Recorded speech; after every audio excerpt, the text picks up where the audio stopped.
What is going on, everybody? Welcome to the Locked In Sports Podcast. I'm William Locke, and joining me for this Tampa Bay Rays season preview is Luis Barranco. Luis, you're down in Florida, home of the Tampa Bay Rays. How you doing? I mean, people forget the Tampa Bay Rays don't even play in Tampa. They were playing in St. Pete. Now they're moving to Steinbrenner Field. But I'm quite excited about this podcast. I mean, I did my homework on this one and my research, and when you look at this team like last year, you kind of think like, oh, this team's going to be bad. But I think there's quite a sense of optimism coming out of Tampa. Like obviously, pray and hopeful that the reliefs are going well in Tampa as they suffered devastation through Hurricane Milton. No, not Milton. It was Hurricane Irene? I can't remember what it was called. I can't remember what it's called, but I knew it shut down the whole state. So Yeah. it was Hurricane Milton. Yes, it was Hurricane Milton that came through, and it was uh, Helene. Hyleen, yeah, in North Carolina, yeah. So yeah, I mean, but yeah, man, I'm quite excited. I mean, the AL East looks like to be a juggernaut. This is our second AL East podcast. We're going to be talking some Rays action. I'll go ahead and go through the team. We got first baseman Yandy Diaz, second baseman Brandon Lowe, Junior Caminero, elite black bat flipper at third base, Josh Lowe at right, Danny Jansen catching, Christopher Morel, left fielder, Jonathan Aranda DHing, Johnny DeLuca at center, and Taylor Walls at short. They have Eloy Jimenez as a non-roster invite. He's interesting to have there. Probably going to DH. And I feel like where a lot of people are going to be really surprised with is how good this rotation is.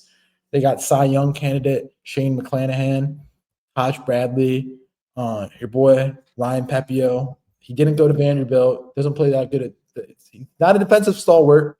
Didn't go to Vanderbilt, but he went to Butler. So that's why he's one of Williams' guys.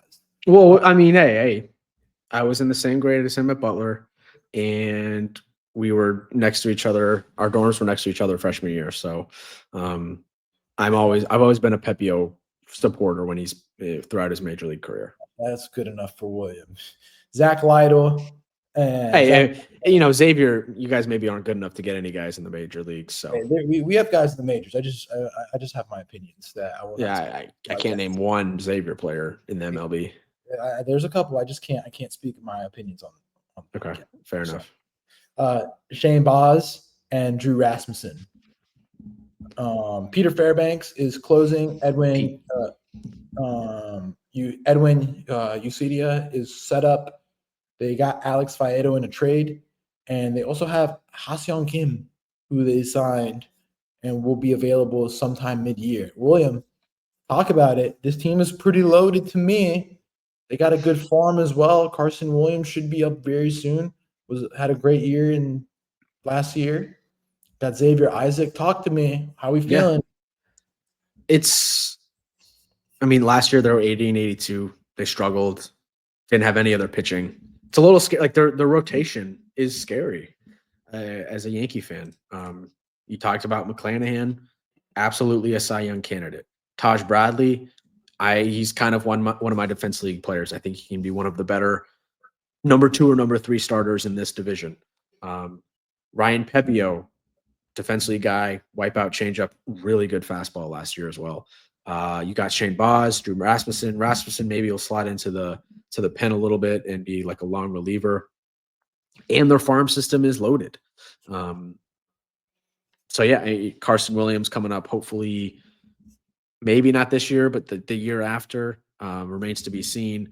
You got Caminero, who's a star in the making. The lineup maybe doesn't scare me as much as the pitching, but that's kind of been their recipe for years when they were good and the late 2010s, made the World Series in 2020. Haven't been as good in the 2020s. A DS loss, a couple wild card losses. Last year was a step back for them, for sure. But I think this can be one of the better teams in this division this year. It's gonna, like you said, it's gonna be a loaded division. The pitching scares me. We know their pitching lab. And yeah, there's some interesting nuggets we can go into about this team. but I think Kevin Cash is going to forever be remembered for that decision in the World Series, pulling Blake Snell. But despite that, he is one of the better managers in the sport. So you got a really good pitching rotation and bullpen, and you got a really good manager with some stars in the making in the lineup. It's a recipe for success, I think, in Tampa. Yeah, I mean, this team really is scary. The only thing I do see rotationally is that there's a lack of left-handers in the system. Only one left-handed starter, and they only have listed 2 in the bullpen. But I mean, that is probably one of the most underrated rotations in Major League Baseball right now. People forget how good like some of these guys like. I think it was kind of a blessing. All these guys got hurt last year. They kind of let them develop and let everybody, they had to get that like one like a reset year.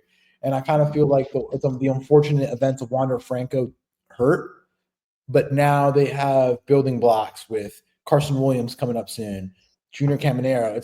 I'm actually scared for this team. I think this team's going to surprise some people. Like Scared in a good way. Yeah, like they're going to be very good. What do you think their ceiling is? I think their ceiling is a wild card team. I can totally see them win the wild card. Can you see them winning the division? Yeah, if everything goes wrong with everybody ahead of them, with Boston, New York, and Baltimore. I do think that's kind of like the grouping of the AL East. It's just like I don't want to step on it, but everybody has like question marks, and I kind of feel like the question mark with Tampa is will they be able to put runs? I know they're aggressive on the base pass, whatever, but they're younger and their pitching is really good.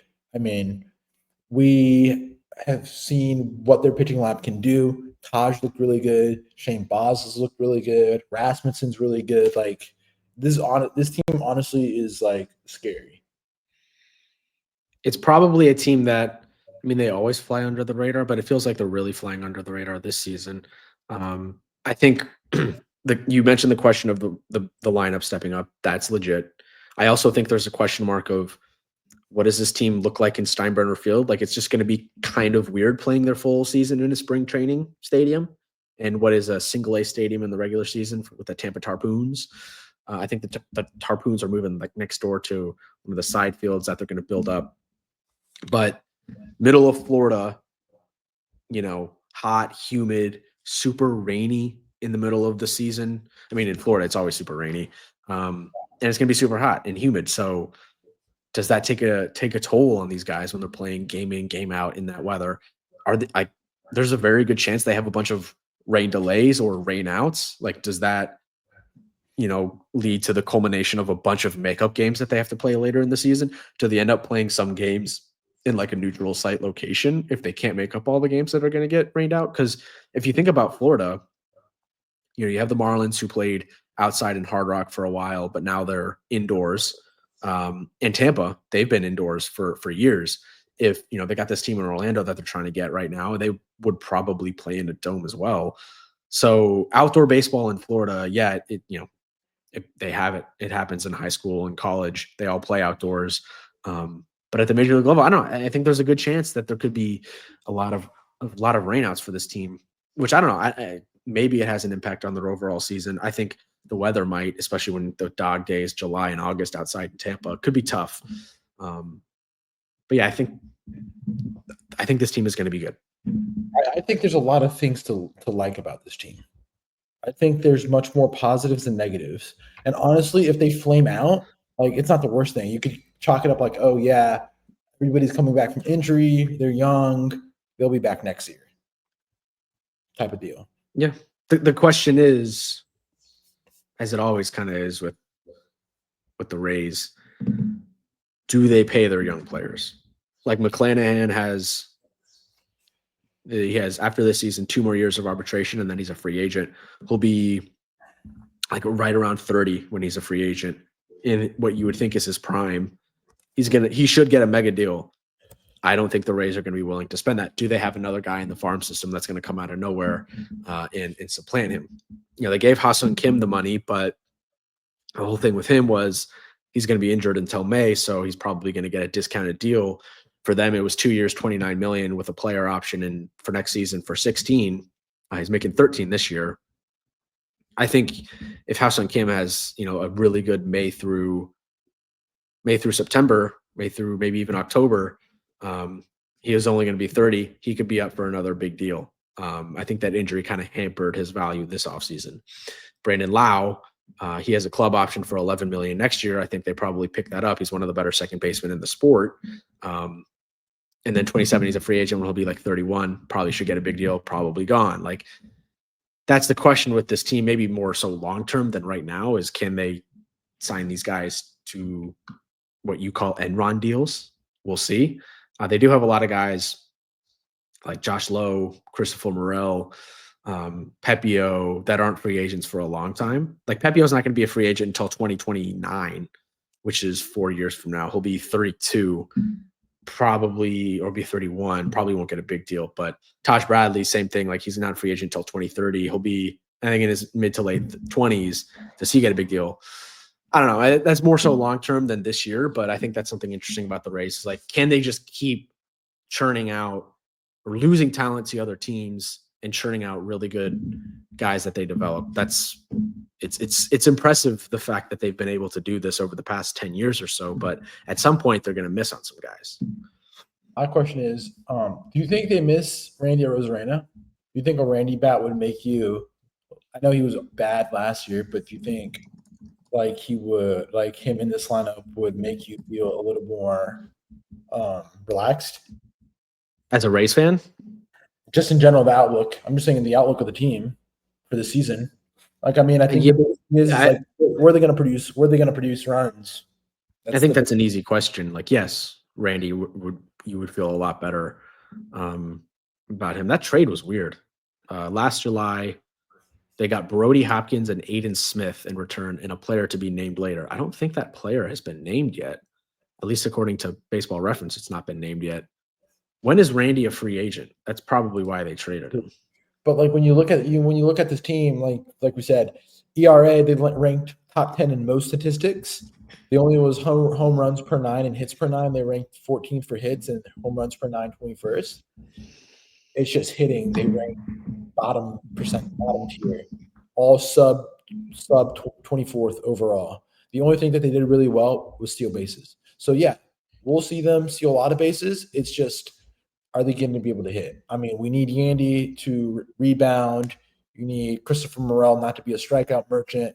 Like, there's a lot of untapped talent into that bat. I know you can talk about it watching them play with the Cubs. So that's the thing. I just don't know if they can score runs. Like I said, pitching's going to be elite. Will they get runs? Biggest question. Ha-Seong, great hitter if he's on. If not, you're just getting defense out of him. And you know how we feel about shoulder surgeries on this podcast. Yeah. Another name, you mentioned stealing bases. I mean, Chandler Simpson, one of their prospects. He's been generating a lot of buzz in camp. He's a Georgia Tech product. He might be the fastest guy in baseball. He stole 104 bases in 121 attempts last year in the minor leagues. He's the first major league player or minor league player to hit the century mark since Billy Hamilton did it in 2012. He also went 94 for 109 in stolen bases in 2023. I mean, it's game-altering speed with this dude. He never strikes out, about a 9% strikeout rate in the last 2 years. The only issue is, he doesn't have any power. He has one home run over the last 2 seasons. But any ball he puts in play, it can be a single. He hit 351 last year in 358 plate appearances at the AA level. He said he's modeling his game after Luis Arraez, and it's fascinating. Fangraphs doesn't have him projected in the lineup right now, but if that's a guy that can make the team out of camp, electric speed. All he has to do is slap the ball, put it in play, and he could beat it out and get a single. And if he's on first, he's arguably in scoring position with that speed. I mean, this guy genuinely could be the fastest player we've seen since Billy Hamilton. So, name to watch out for is Chandler Simpson. It's kind of one of these Rays product guys. They keep churning out talent. He could be the next guy. So I got my eyes on him this season. So, I mean, I think we pretty much covered. I think we have the feeling elite pitching with hitting being the question mark. I mean, last year in the season where they had injuries and a lot of turnover, they went 80 and 82. DraftKings not sponsored. Please bet responsibly. No sponsorship, no affiliation, has their over-under at 81.5. Best case scenario, we have that the youth play really well, and they're a wild card team, potentially. I mean, can we see this team win division? Like I said earlier, can you see them? I mean, You said that they can make you said they can win the division. I don't think they can win the division, but I think they can make the wild card. I think they need a lot of things to happen to win division. I think they can, but they need a lot of things. They need the Oriole regression, Yankee regression, and Boston not to go meteorically high. So, worst case, like I said, rebuild continues and they start selling off assets. So, William, 81.5. How are we feeling about it? It's a good line. I'm just going to look up one more thing here before I make my pick. I'll go ahead and say mine. I'm taking the over. I think the pitching is really good, and I think they'll be in a lot of pitching duels, and I think defensively they'll be okay. And I mean, I just feel like adjusting to the new park in Tampa is going to be weird for a lot of people. It's just going to be a weird year where I think like they'll be able to just capitalize off those opportunities. So give me the over on 81.5. And I'll go out and say this. If this was a Central, if they were in the Central, they would win division in the Central. Wow. Okay. And they would be competing potentially to win the West if they win the West as well. They'd be the second best team in the West comfortably. Okay. I just looked up the wild card standings from last year because I was curious to see how many wins the Tigers had as the last wild card. They had 86, the Tigers did, and they were one game ahead of the Mariners, who missed the playoffs, with 85 wins. You also had the Twins at 82, and the line here is 81.5. So they can still win 82, 83, 84, maybe even 85 games or so. We'll see how this season shakes out and still miss the playoffs. And I think that's where they're going to be. I think they're going to go over the total, but ultimately I don't have them in the playoffs this year. They're going to be jockeying with the Orioles, or maybe even, if the Yankees have a bad year, the Red Sox have a bad year, one of those teams for, I think, third place probably in the American League East. And I think a surprising team is going to finish in fourth in the American League East this year. I don't think it's going to be the Rays. So I'm going slightly over, and they're missing the playoffs. But they're interesting, and as a Yankee fan, I'm a little nervous for a Rays resurgence this year. I think that's a gauntlet of a division. Like looking at the division top to bottom, gauntlet. Yeah, it might. I mean, I think the two East divisions are probably the best divisions in baseball this year. You can make an argument for the West, the NL West as well. Well, we did the Giants podcast yesterday, and you don't think so much about them. I don't, but I think their quality, they're better than a lot of teams. Okay. So. All right, yeah. We're both over on the Rays. We're both over. I see them in the playoffs. I think I'll go out and probably say I think potentially you can see all of the East teams in the playoffs except Toronto, potentially. That was under on Toronto, right? That was under with them. Yeah, we were both under. Yeah. But hey, I'm just saying, any East team, you put them in the Central and they win the division easily. Yeah, you can say that about a lot of teams in this sport, honestly. No. What do you mean? I'm just saying, you put are the Rays better than the Guardians? No. What? Are the Rays better than the Tigers? Probably not. Are the Rays better than the Twins? Yes. Which is crazy. Twins are favored to win that division. I think that's just crazy that you're not taking that rotation easily. All the rotations in between the Tigers, Guardians, and Royals, they all have more question marks than the Rays. Tigers have the best pitcher in the sport. Yes, well, it's one pitcher. And McClanahan can be just as good. We've seen it.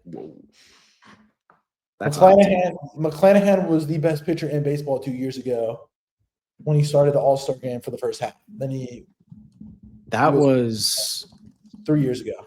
That was a while. I think that was the All-Star game in LA when he started. I believe so.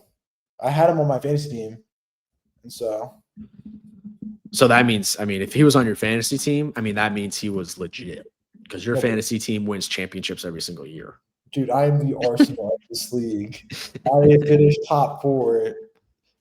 It was 2022, 2.54 ERA, All-Star, sixth in Cy Young voting. And then 2023, he was an All-Star again, and he missed all of last season. So but he is one of the best pitchers in the game when he's healthy. You're right on that for sure. And it was the front half that he was like, I don't think he only lost like 1 or 2 starts in the first half of that season. Like, he was next level that year. So yeah, I'm saying, you say it with Mr. School, I think McClanahan too. And then you look at what else they have. Maybe Detroit's pen's better. Detroit's got a good pen. Yeah, I'm not going to step on that preview, but like so does Tampa. It's just like, I don't know. I just feel more confidently just top to bottom in with the Rays. That's why I feel like the Rays could win the Central easily. They could. I don't know if they would. You just said like they wouldn't. Not they would. You would take the Tigers and the Guardians over the Rays. Maybe I take back the Guardians, but I think I would take the Tigers over the Rays. You would take a Gleyber Torres, Javi Baez, middle infield hitting over. I don't think Javier Baez is going to play a role on that team this year. Oh, here we go. The political answer. I don't think Javi Baez is going to play. Like that. The question is, you would take the Tigers over the Rays. Yeah, I think I would. They have a much better lineup. Who's much better? They have probably the best left fielder in the entire sport right now. Riley Green? Yeah. Okay. But the Rays also have Junior Caminero, Yandy Diaz, Brandon Lowe, HSK, if healthy. Very good defensively. In comparison to the Tigers, you have Kerry Carpenter, who can only hit off consistently out of one side. Gleyber Torres, that's looking like somebody's Latino uncle right now. Who knows if he's going to be able to play defense at second and hit the ball. Colt Keith, Spencer Torkelson. There's questions about their lineup too, for sure. I feel better about it, and I feel better about their. You feel better about it because of one player, it sounds like. Yeah. Okay. I don't want to go too much into the Tigers, but I'm just saying, like, I just kind of think it's kind of wacky that you're taking Detroit over what Tampa has. And then you watch a lot of Tampa baseball. You know, being a Yankee fan, I know you say you're a Yankee fan, you're anything like Tampa, like however bad Tampa can be, they will give you a freaking game. And you just know, like, those like August nights that you're up watching Tampa in extras in a 2-2 game at Yankee Stadium. And you're just like, we are better than this team, but you can't beat them. They're just that team. The Tigers have it's not saying anything for how they're going to be this year, but the Tigers do have a higher win total than the Rays do. We're doing that podcast in 2 days. We got the Guardians tomorrow and then the Tigers the next day. So we're going to learn about those two teams, what we think about them. I don't see the logic. Okay. Well, we're both over on the Rays, so we both think they're going to be good. We'll see. That's why they play the games. Now, here's the question. Would you put the Rays at number 2 of the West?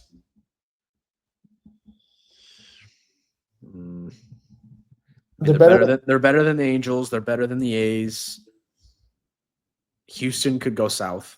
I could see Houston going south this year. Seattle? Seattle has a college lineup. So pretty much it's deciding Seattle and Tampa are really similar, if you think. They're definitely not better than Texas. No. Which I don't want to get into Texas because I have my thoughts on Texas, but I think I take the Mariners rotation over the Rays rotation by far. Okay. Yeah. And thinking about their lineup, it's better. Slightly. They have an MVP candidate if he can get back to that form. Last year he wasn't there. And a top 4 catcher in Major League Baseball. Best defensive catcher for sure. Platinum Glove winner, yeah. Cal Raleigh, yeah. Yeah. Big dumper, but yeah. But yeah, William, let's wrap this up for today. Look forward to what do we got tomorrow? Tomorrow is the Guardians with Pat. Yeah. With Pat, yeah, we're gonna have my buddy Pat, diehard Guardians fan. He was at the DS this year. against the Tigers. So That's fun. yeah, he's a diehard guy. So be an interesting one. And then after that, we got the Tigers, and we got my buddy Andrew coming on for that one. So we're going through the NL Central this week. God. The AL Central, the Central block. Sorry, AL Central, yeah. And then we got the Brewers. I was looking at that one. We got the Brewers, and then the Royals, and then the Twins. So we're just going through the Central teams this week. Oh God. So all right, we'll leave it there. We'll leave it there. We're both over on the Rays. Hope you guys enjoyed this one. We'll be back with the Guardians tomorrow. Until then, we'll catch you next time. Peace out.